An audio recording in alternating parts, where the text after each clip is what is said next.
Bonjour à tous, c'est Nicolas Tesla. Donc aujourd'hui, je vais vous faire la vidéo dont je vous ai parlé la dernière fois sur comment gérer, comment faire pour recharger son véhicule quand on est en vacances et qu'il n'y a pas de superchargeur tout près et surtout s'il n'y a pas possibilité de charger directement sur son lieu de vacances. Soit un chargeur à domicile ou même une prise dans la maison, etc.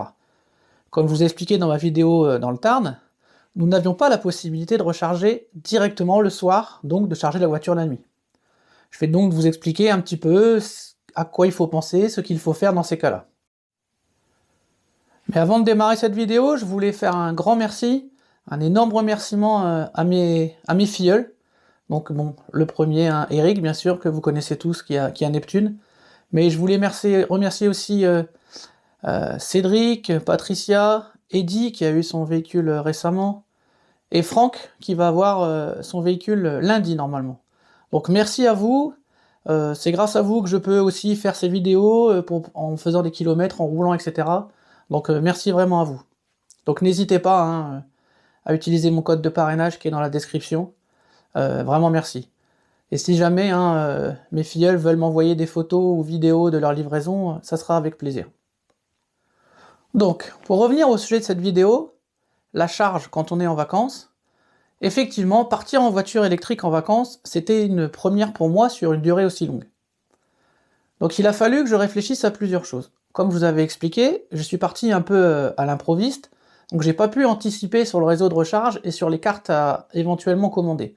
Donc ça, je vous conseille vraiment de le faire si vous planifiez vos vacances à l'avance. Regardez un peu le réseau qui est disponible dans la région où vous allez, étudiez un peu avec ChargePrice, ChargeMap, etc. la meilleure carte, la carte la plus appropriée là où vous êtes, parce qu'il y a vraiment des différences de tarifs qui peuvent être impressionnantes d'un endroit à un autre. Moi, l'endroit où j'étais, c'était le réseau Reveo qui était hyper développé hein, dans toute l'Occitanie. Bah, si je l'avais su à l'avance qu'on pouvait avoir une carte d'abonnement à 12 €, ça m'aurait permis de faire des économies. En effet, là, à chaque fois que je lançais une charge, j'avais 3 € au départ, et après un petit prix à la minute, donc c'était quand même très rentable. Si j'avais eu la carte, c'était qu'1,50 € au départ. Donc c'est vite rentable. Donc, ce que je voulais surtout vous dire aujourd'hui, c'est que l'important quand on part en vacances et qu'on est en voiture électrique, c'est la planification de ses activités, l'anticipation de ses activités et l'optimisation des temps d'arrêt du véhicule. Je m'explique. Planification, anticipation des activités. En effet, vous ne pouvez pas vous contenter de vous dire « Bon, bah ce matin, on va aller visiter le musée de l'espace à Toulouse, et demain, on ira faire du canyoning. » Si vous faites ça, bah, il y a très peu de chances que vous y arrivez.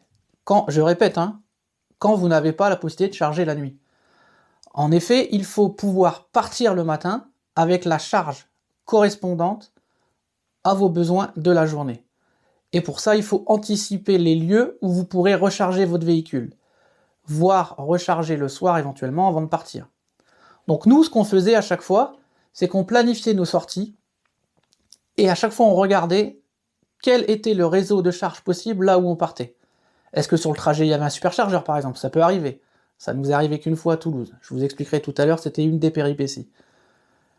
Les bornes Reveo sont très développées, donc il y en avait un peu partout. Mais il faut savoir quand même qu'on va charger qu'à 11 kW. Donc il faut du temps. On peut pas se dire en 20 minutes je recharge 60% de ma batterie. Là ça marche pas comme ça. Donc il faut vraiment se dire, dès que j'arrive sur mon lieu où je vais visiter, je branche ma voiture pour tout le temps où je vais visiter. C'est là où je parle d'optimiser les temps d'arrêt du véhicule. Il faut que tout temps d'arrêt du véhicule, pratiquement, soit un temps de charge. En tout cas, c'est ce que je vous conseille. À chaque fois que vous vous arrêtez, vous allez manger au resto, vous chargez la voiture. Vous faites une visite le soir, vous chargez la voiture. Alors, surtout que le soir, en général, il y a des tarifs intéressants. Reveo, par exemple, après 21h, il n'y avait que l'accès qui était payant, après c'était gratuit. Donc c'est quand même sympa. Mais bon, passer 3 heures dans la voiture à attendre, ça sert à rien. Donc il faut vraiment anticiper, anticiper. Anticiper aussi le fait, malheureusement, qu'énormément, en tout cas en ce qui me concerne de ce que j'ai rencontré, énormément de soucis sur les bornes de recharge. Plusieurs cas de figure. Le cas le plus simple, la borne est en panne. L'avantage de l'application Reveo, c'était qu'elle nous donnait les bornes disponibles ou pas. Donc déjà, ça peut aider. Bon, déjà, les bornes en panne, ça c'est un souci. Deuxième point, parfois, pas de 11 kW. Uniquement possibilité de charger à 3 kg. Donc là, vous imaginez le temps qu'il faut pour recharger la voiture. Troisième cas qui m'est arrivé, impossible de se garer pour charger la Tesla à l'endroit prévu par la place. En effet, il était impossible de se garer en épi pour aller charger à l'arrière gauche, c'était impossible. On pouvait charger à l'avant avec une petite Zoé, avec la Tesla, c'était impossible. Quatrième problème qui peut arriver, le temps que vous arriviez à la borne, quelqu'un s'est placé et il n'y a plus de place. Donc ça peut être un vrai souci. Et pour vous raconter une anecdote qui nous est arrivée à Toulouse, ce jour-là, on a eu les 4 soucis à la suite. Je m'explique. On arrive à Toulouse en prenant charge l'application Reveo qui nous disait à tel endroit il y a une borne. Au moment d'arriver, une voiture venait juste de prendre la place. Ah mince, donc on cherche une autre borne. Elle nous indiquait dans un parking souterrain. On va dans le parking souterrain, on arrive à un réseau, on voit les bornes dans le parking, impossible de se connecter. On ne comprenait pas ce qui se passait.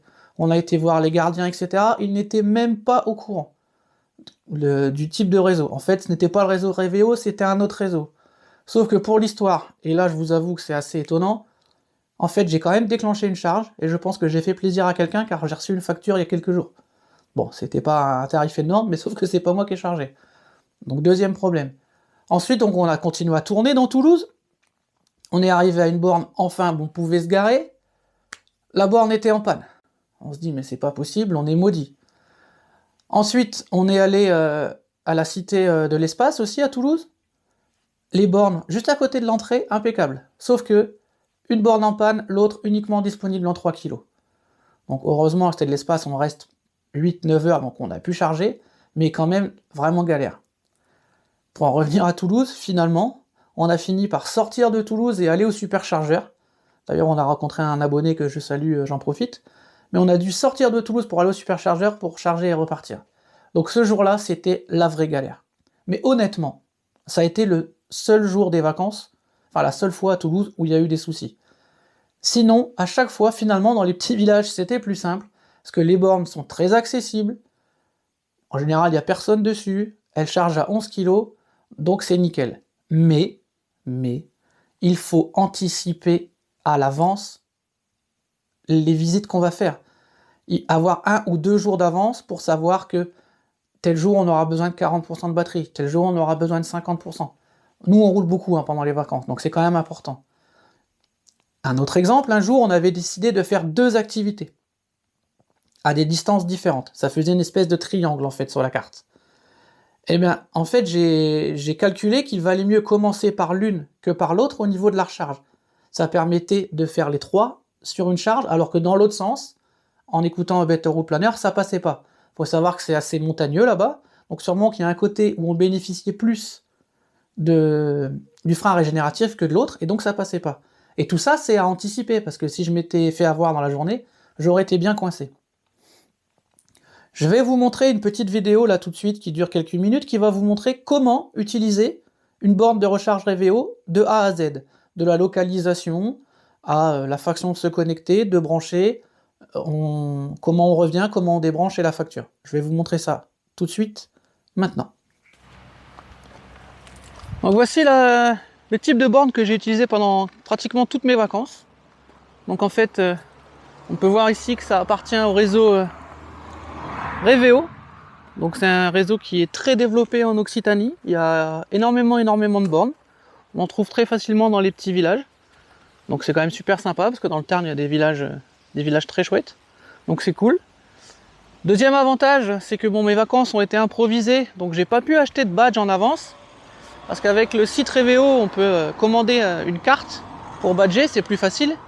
Mais le gros avantage aussi, je vous montrerai sur l'application après, c'est qu'on peut se loguer en tant que non abonné et ça fonctionne très bien. La différence, c'est qu'on n'a pas tout à fait le même tarif. Donc les tarifs Reveo sont quand même abordables, hein. On est à 3 € la première heure. Par contre, après, c'est quelques centimes. Donc quelques centimes de la minute. Mais en gros, franchement, moi j'ai eu des charges entre 5 et 8 € à chaque fois. Donc c'est très rentable. Quand on est abonné, c'est pas 3 € au départ, c'est 1,50 €. Donc sachant que la carte coûte 12 €, ça peut être vite rentable. Moi j'ai pas eu le temps de la commander, je l'aurais pas reçue. Mais en le sachant, à l'occasion, je le ferai pour la prochaine fois. Donc je vais vous montrer le fonctionnement, c'est très simple. Hein. Donc il suffit de prendre son téléphone, de lancer l'application Reveo. Donc deux solutions, soit vous avez déjà trouvé la borne. Moi il y en avait une dans mon village. Donc on y reviendra parce que c'était quand même très pratique. Soit avec l'application, vous pouvez localiser où il y a des bornes. Donc ça c'est très pratique. Donc là vous voyez sur l'écran qu'on a une option non abonné. Donc il me localise la borne. Hein. Donc là on est à très basse. Vous avez vu, il me localise à côté de la borne. Hein. Donc on clique dessus. Très simple. On a un numéro de borne. En fait, quand on regarde sur le côté, moi on voit que c'est la 0111. Donc c'est celle-ci. Je choisis la borne. Je fais démarrer la charge. Donc, vous voyez ici on a les tarifs. Hein, 3 € pour 1 heure et après c'est 0,025 € la minute. Donc c'est très rentable. Ensuite on fait démarrer la charge. Tarif non abonné. Donc là moi je vais avoir des coordonnées à remplir. D'accord, avec mon nom, prénom, ma carte bancaire. Et après il suffira juste de brancher. On se retrouve une fois que j'ai rempli tout ça. Donc voilà, comme vous voyez sur l'application, là on est en communication avec la borne. Il m'écrit que maintenant je peux utiliser le matériel. Donc en fait il suffit d'ouvrir la trappe qui est ici. De venir se brancher sur le type 2. Avec le câble T2 qui était fourni par Tesla. Ensuite, en déroulant bien le câble, hein, c'est important. Je vois trop de gens qui rechargent avec le câble enroulé, c'est dangereux, hein. Ça peut faire effet bobine.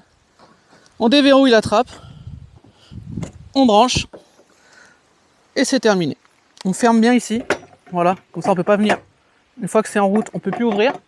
Comme ça on peut pas venir nous prendre notre câble ou nous débrancher pendant la charge. Et vous voyez sur l'application, ça va démarrer. Donc je vous remontrerai tout à l'heure un petit peu pour vous montrer l'évolution du tarif. Donc une fois dans la voiture, vous voyez, on charge donc à 11 kW, hein, ce qui est normal. Vous savez que la Tesla est limitée à 11 kW sur les bornes 22. C'est un peu dommage, mais bon, c'est comme ça. Donc voilà, donc on charge tranquillement à 11 kW. Donc nous, on va aller vaquer à nos occupations. On va aller se balader, on va aller se baigner un peu. Et quand je vais revenir, j'aurai récupéré de la charge. Donc comme vous pouvez le voir, je viens de modifier la limite à 90% parce que j'avais été chargé à 100% pour un grand trajet. Donc là, je me remets à 90 en prévision quand même du départ de demain, pour pouvoir aller jusqu'au prochain superchargeur. Donc, on clique sur arrêter la charge. Là, on nous demande de débrancher le véhicule.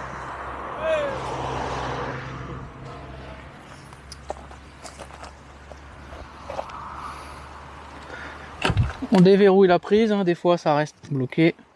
Ensuite, la borne se déverrouille. On enlève le câble. Et c'est terminé. C'est pas plus compliqué que ça. Et ensuite, dans quelques minutes, je vais recevoir un mail avec le total de ce que ça m'a coûté. Et voilà. Donc comme vous le voyez dans cette vidéo, c'est vraiment très simple. Petit point que j'ai oublié de vous préciser dans les problèmes, c'est que parfois en fait on n'a pas le bon câble. Parce qu'il y a encore quelques bornes pardon, qui sont en T3. Et on n'a pas de T3, ou alors il faut acheter un câble. Ça m'est arrivé aussi, donc pour en revenir à l'aérospatiale là de Toulouse, enfin la Cité de l'Espace, pardon, c'est que c'était soit un T3, soit le 3 kW. Donc moi j'étais en 3 kW et je vous avoue que ça n'avance pas très vite. Et étant donné qu'on paye à la minute, ça c'est un souci aussi, comme on paye à la minute, que vous passiez, enfin que vous, en 9 heures, que vous rechargiez 30 kW de batterie, 30 kWh de batterie, ou 7, c'est pareil. Donc c'est quand même mieux de charger le plus vite possible. Enfin ça c'est un détail. Donc vous voyez, pour conclure cette vidéo, hein, je ne vais pas vous garder très longtemps. L'électrique en vacances, il n'y a aucun souci sur la route avec une Tesla, aucun problème, les superchargeurs sont là, font le boulot, la voiture vous emmène, il n'y a aucun problème. Je vous conseille, dans la mesure du possible, de pouvoir charger à destination. C'est vraiment l'idéal. Vous rentrez le soir, vous chargez la batterie, vous repartez le matin, vous êtes à fond. là, il n'y a même plus de problème d'optimisation des parcours, des parkings, etc.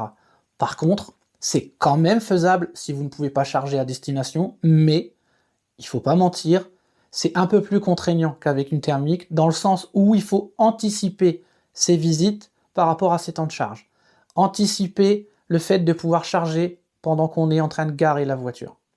Tout ça, c'est important.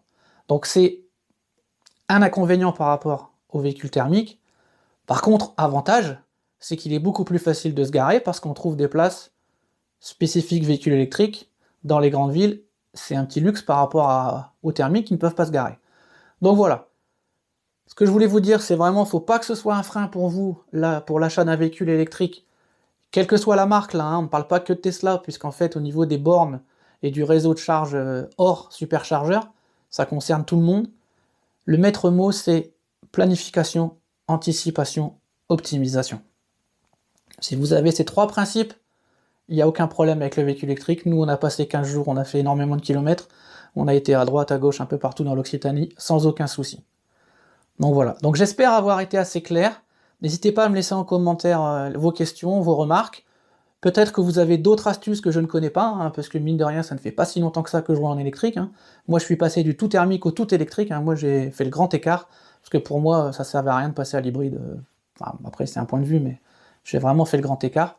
Merci Tesla et son réseau de superchargeurs, hein, sinon j'aurais pas fait le pas, je pense. N'hésitez pas à me mettre en commentaire hein, ce que vous en pensez.